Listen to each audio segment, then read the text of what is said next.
Hi, and welcome to The Bright Balloon, a podcast where I'm sharing bright ideas for your balloon business.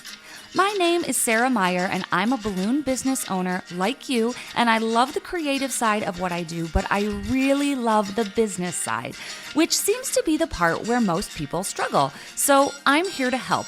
Each week, I'm bringing you an episode full of bite-sized tips you can use to make improvements in your business.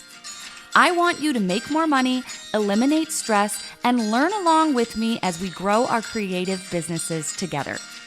Welcome to The Bright Balloon, presented by 17 Hats. Hello and welcome to another episode. Today I am chatting with Jam from Garden Place Balloons in New York. And having your business located in New York is mind-blowing to me. Having just gone to the city for New Year's Eve, I just can't imagine having a balloon business with that much traffic and congestion, and Jam explains how it factors into many decisions that he made, not only in setting up his business, but he considered going into retail. He's been in a couple studios. So there's just so many interesting parts of this conversation. It was so enjoyable and so fun. So I'm so excited to share it with you. Before we jump into the interview, just a bit of housekeeping. If you are not already on the Bright Balloon email list, you are missing out on notifications and some special offers from our sponsors. So make sure to sign up in the link of the show notes. I will leave a little URL. It makes it super easy to sign up. And as soon as you do sign up for the email list, you even get a bonus resource emailed right to you. It is a list of 50 ideas that you can use to email your clients if you are just starting out on email marketing. So that's just an extra bonus that you get right away when you sign up for email notifications. All right, let's get started and jump right into the interview with Jam from Garden Place Balloons. All right, welcome to the podcast, Jam from Garden Place Balloons. I'm so excited to talk to you. I have so many questions, but let's kick it off with an introduction. Who are you and what do you do? Hi, my name is Jam. I'm from Garden Place Balloons. I'm like the creative director. I'm marketing. I'm sales. I'm everything. I'm in this weird place of like has a team, but also a solopreneur. I'm based out of New York City. I'm in Queens, which is one of the 5 boroughs of New York. For those of you that know, New York City is made up of 5 boroughs. And I specialize in organic balloon decor, party decor. That's really what the bulk of what I do is party decoration. So I guess I would say I'm more of a balloon decorator than a balloon artist. Very cool. And because you mentioned on it, let's just talk about your team real quick. What, because I feel like maybe we are similar. The way you just described yourself, you have a team, but you're still a solopreneur. So what does that look like?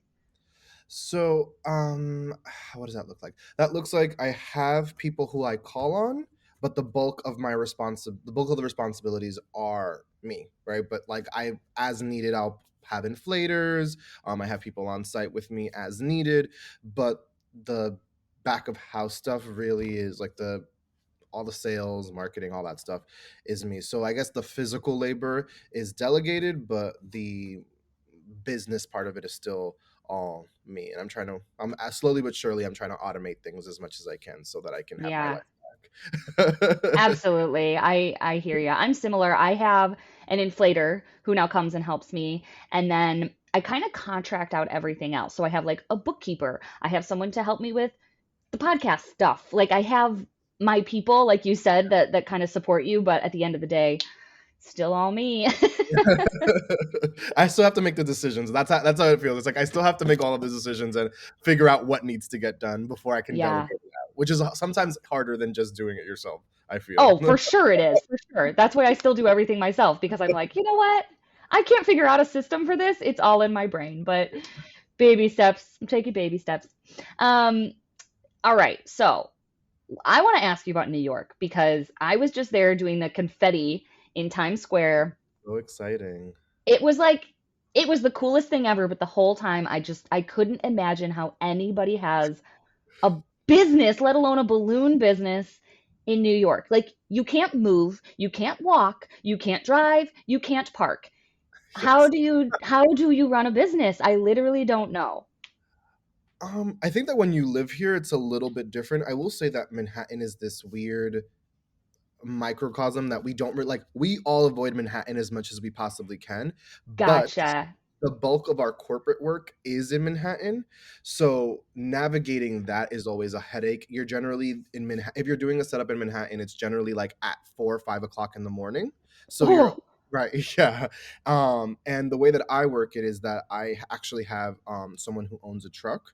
And so what I'll do is that I'll put things into the truck, they'll load it out into the loading dock, and then it's like sayonara, so that I don't have okay. to worry about the parking, the like, because I'm sure that you've seen it's like no parking from 8 to 6, but from 6 to 7 on Monday through Wednesday, it's like this like so Yeah. so I generally just I'll take like my small personal car into Manhattan, and then I'll have the truck kind of loaded. Sometimes it's not like not worth it to take a truck, but honestly, just Manhattan is a nightmare. So it's Yeah. really just about learning how to work it, what time of the day, what day of the week it is. Sundays are the best day for Manhattan, but nothing happens on Sundays in Manhattan. So, but if anything, it's happening at like either 4 or 5 o'clock in the morning, or it's happening at like 11, 12 o'clock at night to kind of avoid the midday rush. Yeah. Okay. Interesting. That does make sense because it's not all like that, right? Like there are areas where you can just park your car on the street, but just Yes, not in Manhattan. right. And I think that Manhattan is also Manhattan is like crazy. Everything like there's like separate set of rules in Manhattan. Like Manhattan, for you to drive like 5 blocks in Manhattan, it might take you 25 minutes. Where in Queens or in Brooklyn, you can do it in like a regular time. Okay. Navigating New York in general, like I remember when I was in California, 50 miles equals 50 minutes. 50 minutes in New York might take you 10 miles. Yeah. 7 miles maybe. So it's like even accounting for the time is like, and I think that's why it goes into like 4 or 5 o'clock in the morning, because no one's on the street. So you're like, okay, I'll get into Manhattan and I don't have to sit in the tunnel for 45 minutes waiting for Oh my traffic. gosh, I have so much anxiety just listening to you right now. I'm like, nope, not for me. I couldn't do it. So, do you ever just inflate everything on site? Like, is that a good option in congestion, or do you still truck it all in? If it's a small setup, yes. If it's Manhattan, so the thing is that most things in Manhattan are corporate, and generally, if a corporate company is so. For me to go into the world of Manhattan, I have to have a very serious minimum, because just I was just gonna ask, do you have a minimum? Can you share it? Mine would be like $3 million. I don't. So it's like I mentioned, like I can see the city from my window, so it's not that far, but just like the like. So I guess it. I don't. I don't really know what the minimum is. It really, because of all the things that I discussed, like what day is the week is it? Like what time is it? Like all of these things, it's just like Yeah. that really fluctuates what it is. But it even sometimes as quick as like a delivery. Like I had a drop off last week in Midtown, and I had to bring someone with me to sit in the car while I'm like running things up and down the elevator. So I don't know. I guess I don't know what the number would be. It would really depend on what it is. And this was also a really good client. So I guess my minimum for Manhattan, I think that my minimum for Manhattan would have to be like 850, Oh, okay. 100, just to account for all of those things. And then I would even, so it's just so complicated because I have a cargo van, and you can't put my cargo van in any of the garages. So I'm like, Right. charge you for parking, but then I don't really have a place to park my car. It gets really complicated. So I try. Yeah, yeah. It's It's like got to be even really worth it. yeah, and just the legit. So sometimes what I'll do is I'll take my I have like a Honda Accord, which is like my personal car, and I'll like throw it in a garage, which I've learned as I've traveled to different places of the world that paying $65 for an hour of parking is not normal. I've learned that, Crazy. but so yeah, so I'll like charge all of the things, but yeah, Manhattan. Sometimes like I'll get like the order like, oh, we want 2 balloon columns in Midtown Manhattan. I'm like, sorry, we are unavailable. Yeah, right. Because you're not going to charge them like 3 grand for 2 columns, but that's like kind of what it would have to be worth. Right, right, right, right. So, and also like Well, security oh, in some of these buildings in Manhattan. I swear, like I was like, I have an account with Paramount, and getting into the Paramount building is like, I don't want to ever go to the White House, because it's like COVID vax, like your COVID, your picture, like your IDs, like all of these things, and it's like a 45-minute process just to get into the building. That it's just like yeah, 2 columns would just not be. I did the World Trade Center a couple of months ago, and I was just like, I can't do this. yeah, yeah. No, totally. I charge a lot to go into the city, and mine is I'm in Milwaukee, and it's not crazy, but Right. it's just like is that time slot going to be booked with a really close job with a big parking lot and a 3 minute dropout, like drop off? Like maybe, and I'm going to take that chance because yeah, it is hard parking and figuring out those logistics. But speaking of logistics, Yes. let's talk about your events. Let's transition because that's kind of when I don't know if I was late to the party, but that's when you started really popping up on my radar, is like when all of a sudden Instagram was filled with all of these beautiful event photos of your work, but they were also your events, which I think is really interesting. Like the balloon ball is Yes. something that you kind of spearheaded. Was it all you, or did you work with other people? How did that work? So, the balloon ball is definitely a group effort. I'm kind of the one, I kind of sign off on the decisions, but it's definitely was like a group project with all of the artists involved. Um, Can you, yeah, drop some names real quick so we can give credit to all those people? And if you forget a yes. couple, that's fine because I'm putting you on the spot here. So last year, the artists on board were Dolly and Eddie from Balloons, um, Magali from MP Balloon Decor, Paparazzi Nicole from Paparazzi Balloons, Shanae from Balloons by SB. I'm trying to think. I know there's seven of us. I'm blanking. Jasmine from the Balloon River. Mm. Me. There's one more I'm missing. Oh, and Jesse from Mommy with Scissors. Oh, Yes. great. We Yes. will we'll I'll connect with you after we finish recording. I want to tag all them because I want to see all their work too. This is how I find out about more people to chat with and interviews, so that is very cool. And all of those people are insane if they do work in the city. Yes. Are they all local? They're all from New York. Yes, we're all Okay, from New very York. cool. We all service New York. So at this point, so living in New York is just a nightmare. So a lot of the people involved, I guess four out of the seven live in New Jersey, which is Okay. like New York, New Jersey, same thing. Um, Yeah. my New Yorkers are gonna like burst into flames because I said that out loud, but it's like, and then three of us still do live in New York. Yeah. So yes, but we're all local, New York, New Jersey. That's cool that you have such a good community. Yes, yes. I don't know. I know I've heard that it doesn't really exist in other areas, but I like these people are really all my friends. Like not I don't necessarily like that's not like people who I call and tell my problems to, but hey, do you have this? Hey, where did you find that? Hey, oh, I need help with this project. Are you able to help me? Are you available? Yeah, I'll stop by. I'll drop off. Whatever. It's like it's a really, really. I think that New York has this very nice community that I've heard doesn't exist everywhere else. Because a lot of people have reached out to me like, I want to do this in California or I want to do this in Arizona, but the community doesn't exist here, and I'm just kind of like, well, you kind of need that in order Yeah, to. right, right. That's the first step is making sure that you have the community. So but yeah, we're all friends, which is really nice because we can really all rely on each other to help each other outside of the balloon balls, which is I awesome. feel like that in itself is like a full episode worth of content in terms of like the value of having friends in the industry. Like I don't think you have to be buddy buddy with everybody. Like I think there's healthy competition, but there are times when like you're going to do yourself a disservice if you can't call on anybody else. Like when I went to New Year's Eve to do the confetti, I had a bunch of jobs booked and I had to find other people to take those. And if I had just been like mean to everybody and burnt all those bridges, I would have been out of luck because I don't have like a huge team. So I think having other people in your industry helps your business. Like it's a value. But that's me going on a tangent. But you guys seem like a good little group to tap into for maybe a future episode. Yeah, it's awesome because I think that with the balloon shortage, the biggest benefit I think that we can all agree on is, hey, I just got this call. I need 12 bags of 11-inch silver, and we're like conjuring, like we're like all getting all of our silver together. And she's like, Yeah. it's coming next week, so I'll just share them along with you. So it's just like, okay, I can lend you my silver for this week, but next week I need it back. It's like your treasure. Yes. You have a communal treasure pot. Yeah. Very cool. Well, tell us a little bit more about the balloon ball. How did it work? What was it for? Why did you kind of take this on?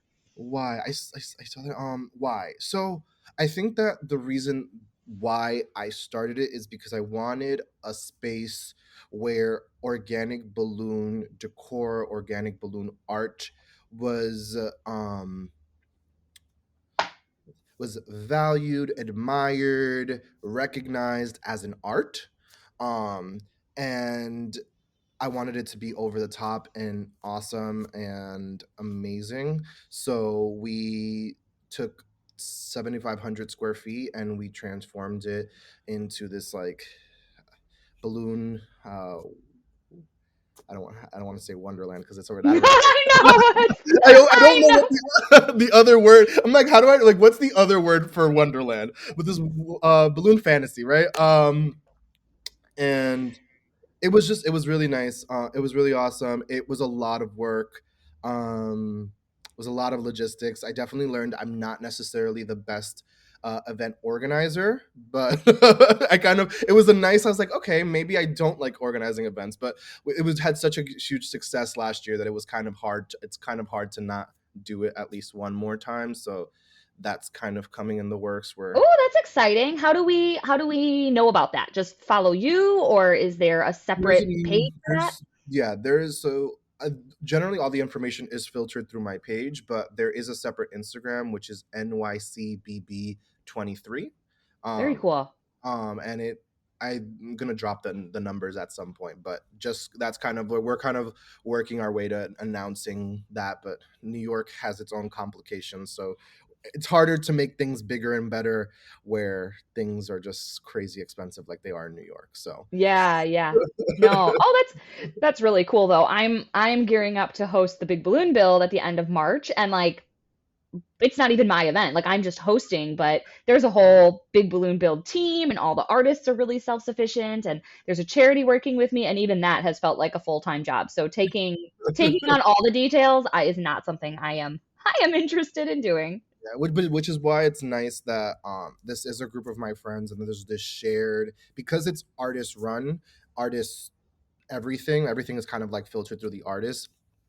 It's really this shared interest or this shared goal to make sure that it's successful, which I'm incredibly grateful for. And I know that it wouldn't be possible if I didn't have the support and like the like kind of like just call me if you need anything, because like they kind of know. They're like, I don't know how you're managing like garden place balloons and then managing this at the same time, so they're like, if Yeah. you need anything just call on us.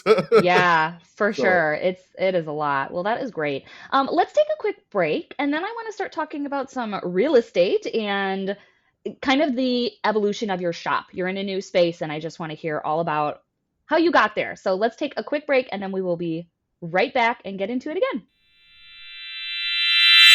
Are you looking to add grab and go garlands to your website so that you can increase revenue and send those clients somewhere when you're already booked for a date?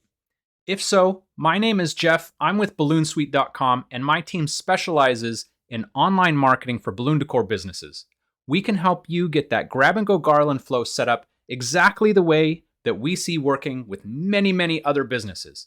You can learn more about what we do and reach out at balloonsuite.com.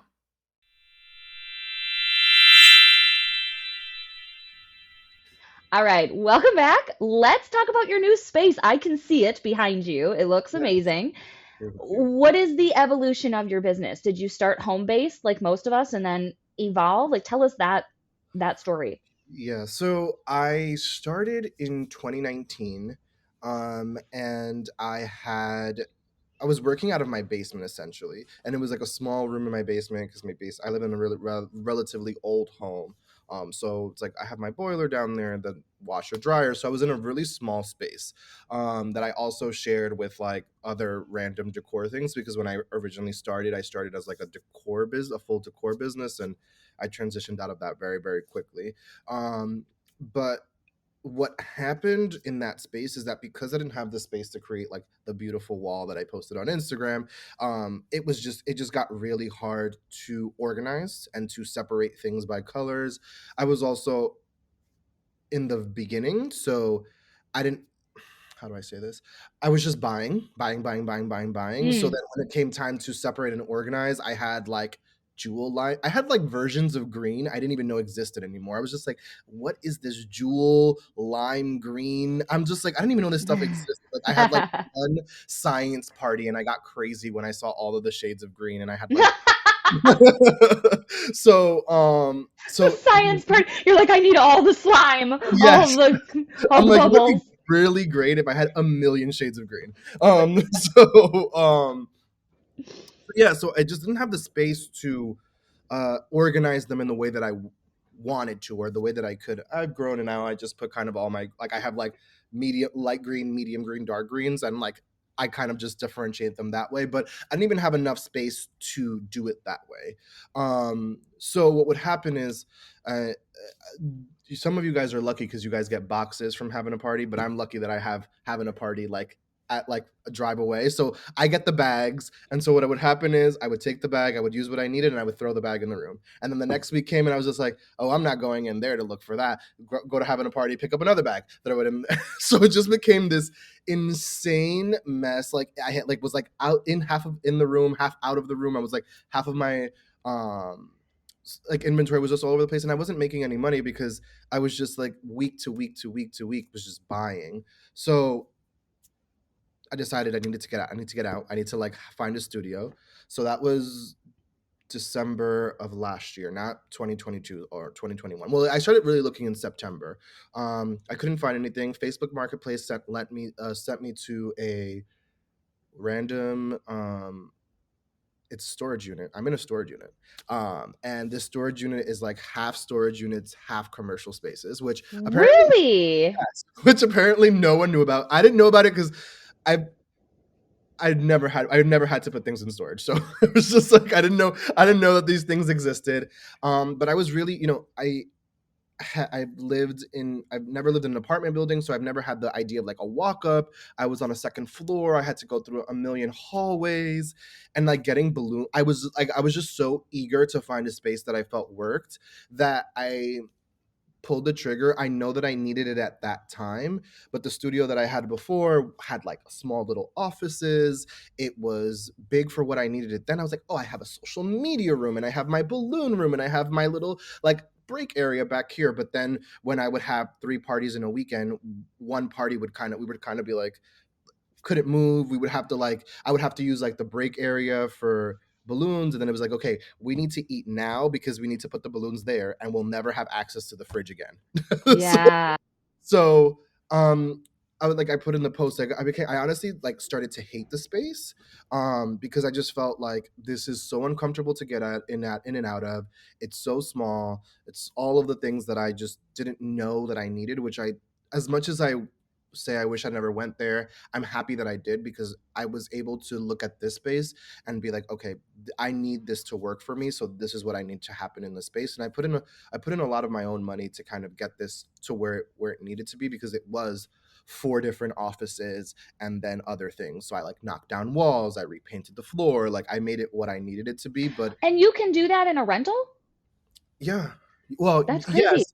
And a lot of people don't, but I was just kind of I have a good relationship with the building management here, so it was awesome. So that they kind of like, yeah, just do what you want. Well, and I think too, people would probably resist doing that because you're like, well, I'm spending my money to improve a space that I'm not going to get the equity out of. But I think it's really important what you just said. It's like at the end of the day, it has to work for you. Like it has to work for your business. So if it takes spending a little extra money to get it comfortable and functional, I think that's worth it.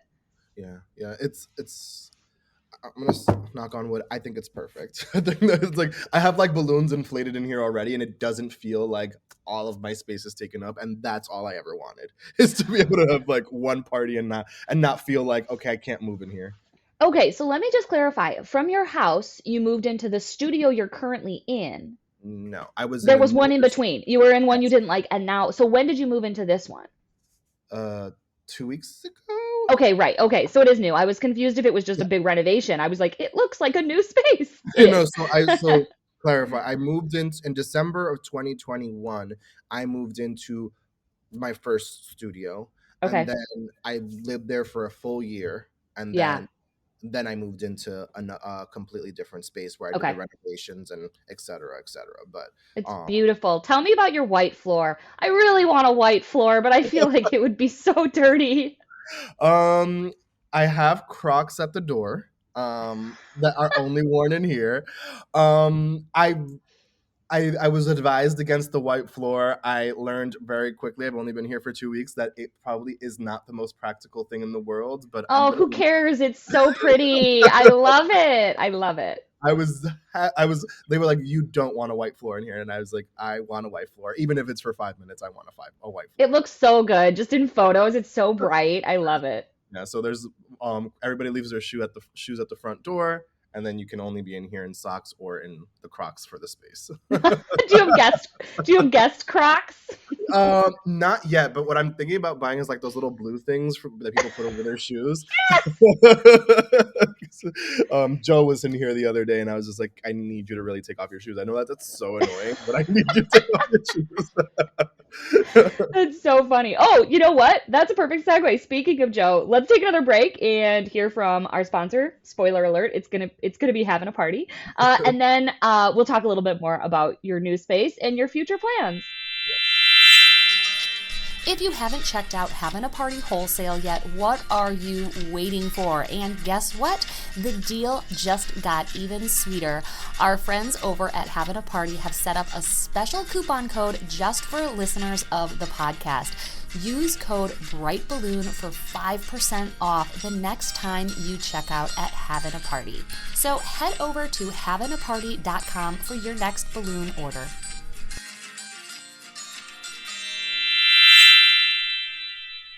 All right, welcome back. I love talking about your shop and your spaces. I think a lot of people getting a van and getting a space is like the fantasy. That's like making it, right? Because everyone kind of starts in their homes for the most part, Yeah. and then eventually you want to grow. But you took a little bit of a detour mentally. You were going to do retail for a second, right? I thought about it for a little bit. I thought that I really wanted it. And just so for what things cost in New York, it just didn't make sense for me. So like essentially what I'm paying here, I could probably on a street level, I could probably only get half the space. So it was that it was I worked retail from when I was like 17 till I was like 24, and I tell everyone I did my due diligence, I did my time, and it was Yeah. like it was I don't want to say it was the worst because it definitely trained me for a lot of things in this world, but I was just like, yeah, no, I already did like scheduled time at work. That to me is like hell. I would never want to go back to, and this is not for I admire 9 to 5ers. I know that's like it's, but I just can't do it. I just can't do it. Like a 10 to 6 sitting at a counter all day. Like, oh, I have to be there. I have to open the door. I have to close, or I have to have someone there. I just didn't want to get involved with that. I also love the freedom of feeling, and I know that I know that my mindset is pivoting a little bit towards more of like a balloon business mindset, like developing in that more in that sense. But as of right now, I do enjoy the freedom of, yeah, I don't want to take like I don't want to take this helium order. I don't want to do this. I like the freedom of being able to kind of do things that make sense for me, which I know that you talk about a lot about. Yeah, no, everything you're saying, I completely agree with. I will be the one to say that retail is hell. I worked at I worked at Factory Card and Party Outlet before it was bought out by Party City. And that was my high school job, which if you had told me then that I was going to end up doing balloons, I would have jumped off a bridge. I hated that job so bad. We sold 50-cent greeting cards. We did the helium balloons. Like people would watch you do the balloons and I'd get so nervous. Like everything about retail I hate. I hate it. I will never do it. And it really is like another business. Like I think people just think like, well, I'm here anyway, I might as well have a retail shop. But I think it's almost like having two businesses. Then you have an install business and you have a retail business. And unless you have staff to do both of those things at the same time, Yeah, I would actually start like cannibalizing my own business. I would say like, well, no, I can't do this Wednesday job because I have to be that's totally. here. So that's yeah, I think retail is like a totally different beast, and unless you are committed to that model, I say run for the hills.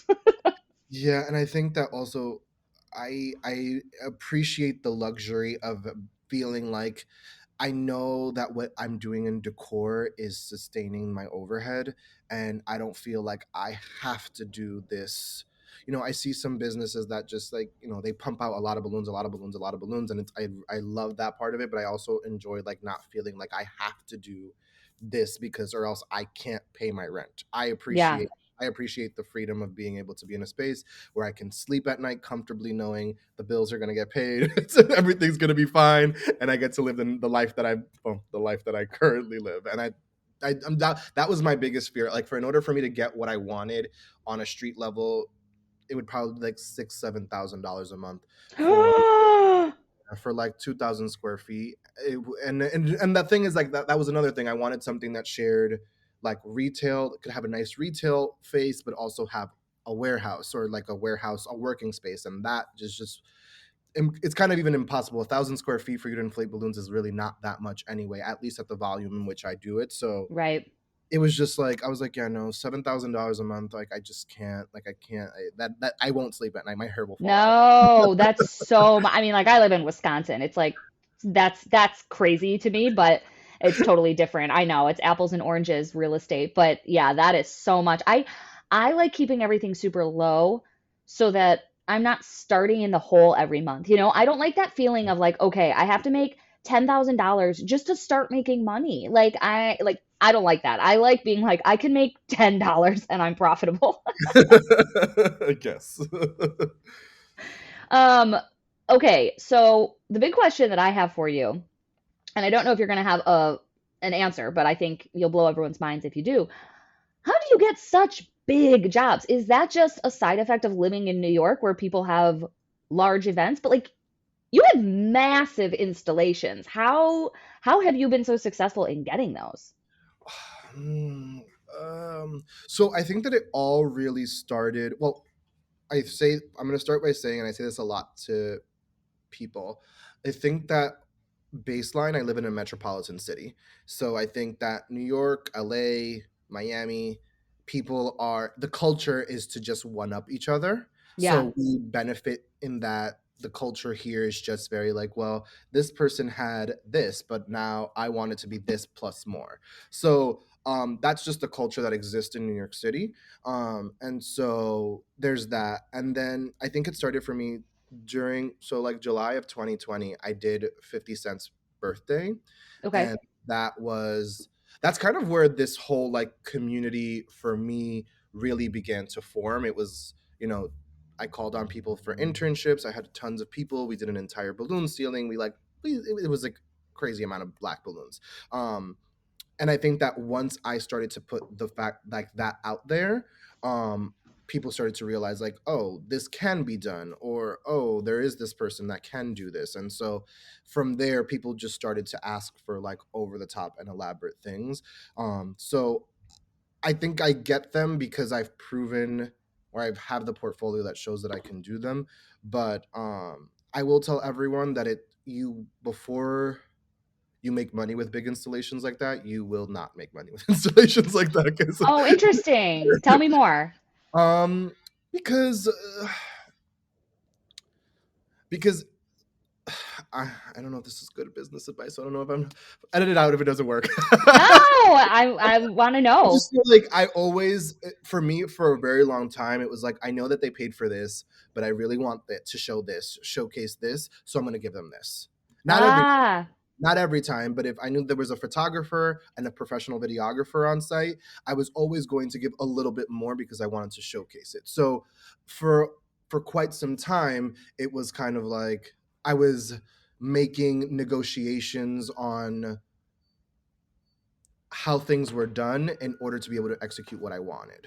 Yeah, no, I think that's amazing business advice. Like when you're starting off, it's so hard to get that portfolio work. So I think you're exactly right. If there's going to be a professional photographer there, go all out, even if it means that you're cutting into your own profit, because what would it cost for you to set up a photo shoot to get those same shots? You know, I'm doing that this weekend. I always advise people don't over deliver, just deliver what you say you're going to.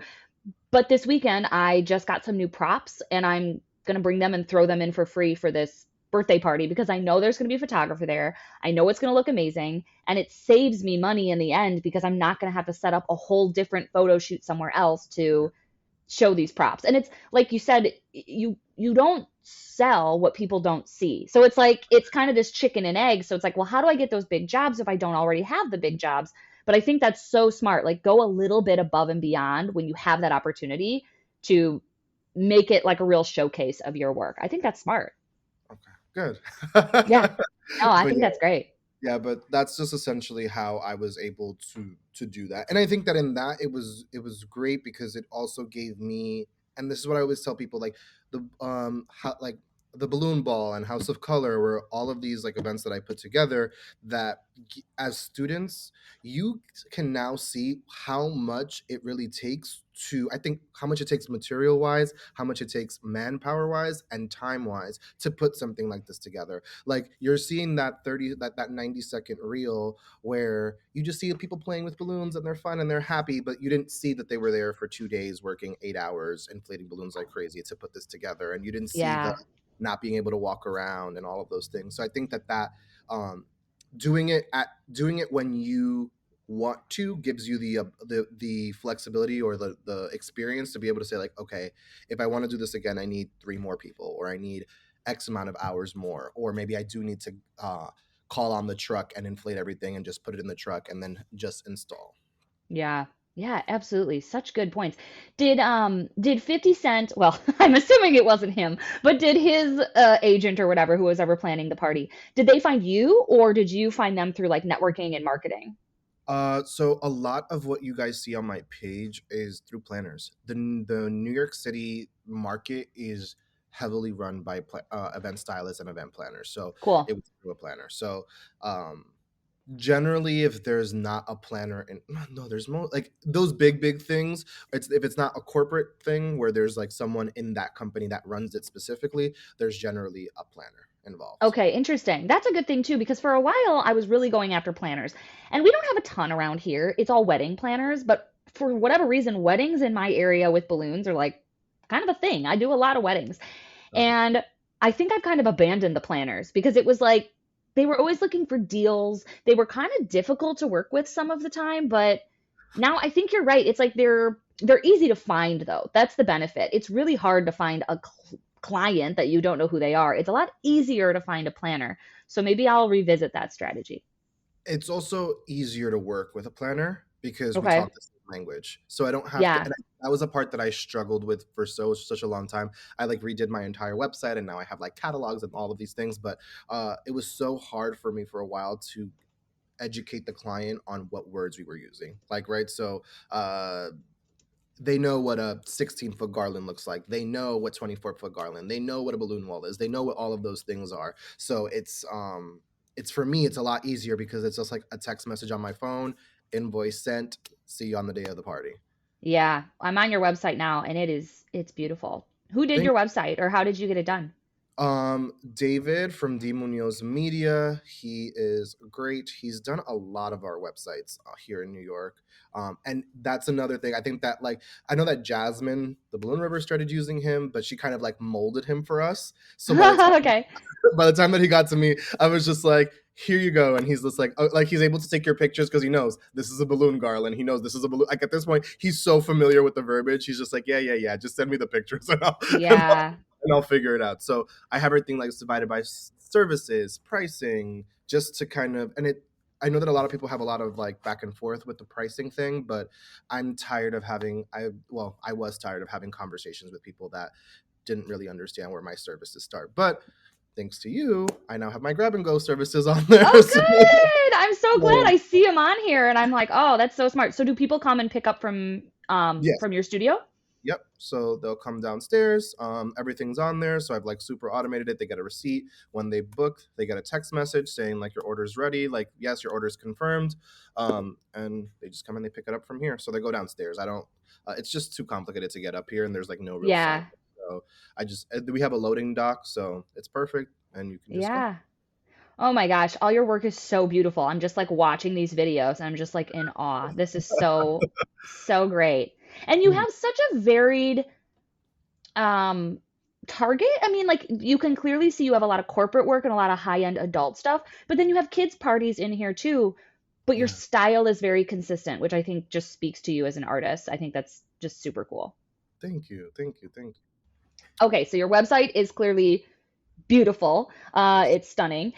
you. How does it serve you? Like how does it help you book business? You said your grab and goes around there, your pricing chart is now on there. Is that how you get the majority of your bookings?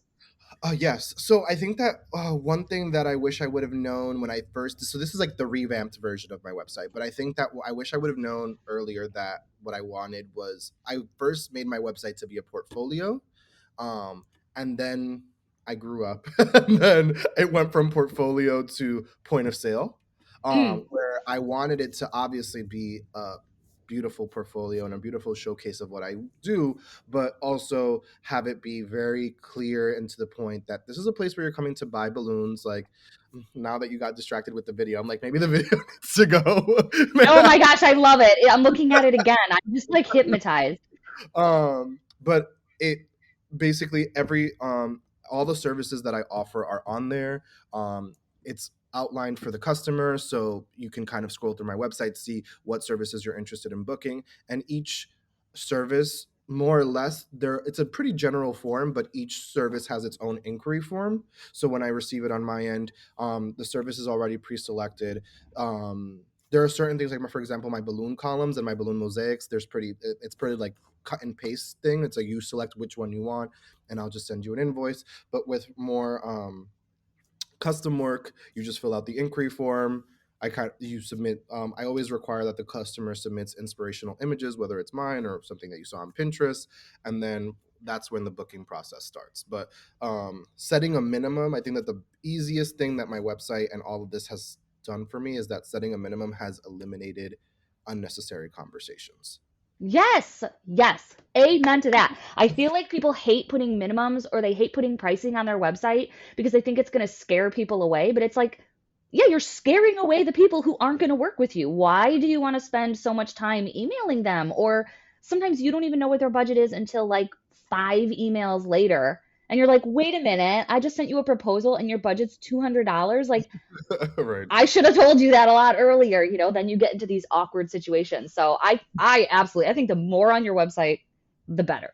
Yeah. And I always tell people that which I don't know if it's a nice thing to say, but if you can't fill out my inquiry form, we can't be like custom. We can't have a customer like the way that Yes. because it's just like, this is so essential because everything that I do is so black and white in regards to like contracts and things like that. So if you can't fill out the inquiry form, then maybe this is just not a good fit. Even people who call me, because I've gotten into the habit of answering the phone, I'll being a customer for like looking for different spaces for like different for whatever projects I want to do, the amount of people that don't answer the phone, and I'm like, I have money. I Yeah, have money. I want to spend money and no one is answering the phone. So absolutely. even the people that call me on the phone and we have a conversation and I give them a price, I always tell them, hey, fill out an inquiry form just so that I have all of your information in one place and put 2 asterisks after your name so I know that we had a conversation already. Oh, So that's smart. everything goes through the website, just because even if I feel like it's also like sometimes I don't retain, well, not sometimes, I don't really retain like your setup time, your start time. So I'm just like, this is just a good place for you to have all of your information here. And there's also accountability in that, which is Yeah, exactly. Like, I don't want to be the one who wrote down the wrong time because I was talking on the phone. And like, I don't want any of that responsibility. So I love when people fill out the form. And worst case scenario, I'll fill it out for them. Like, I'll go to my website as I'm talking to them and fill in the information. That way they still get the submission confirmation email and they have a way to like contact me. But yeah, I agree. I love the more on the website, the better. I agree. Well, congratulations on your new space. It is beautiful. We will link to your Instagram so people can see it in all of its white floor, brightness, glory. even the Crocs are white. Yes, I love it. I love it. Well, congratulations on all of your success. And it was really great to chat with you in person finally. I know we've messaged a couple times on Instagram, but this is just so fun. Yes, thank you so much, Sarah. This is exciting. I'm All excited to right. hear. Yeah. Well, it's been a long time coming. I've wanted to have you on for a while now. So this is great and lots of motivation. I'm excited to go and look at your website some more and steal some of your ideas. All right, awesome. Thank you. All right. Well, talk to you soon. All right, bye, Sarah.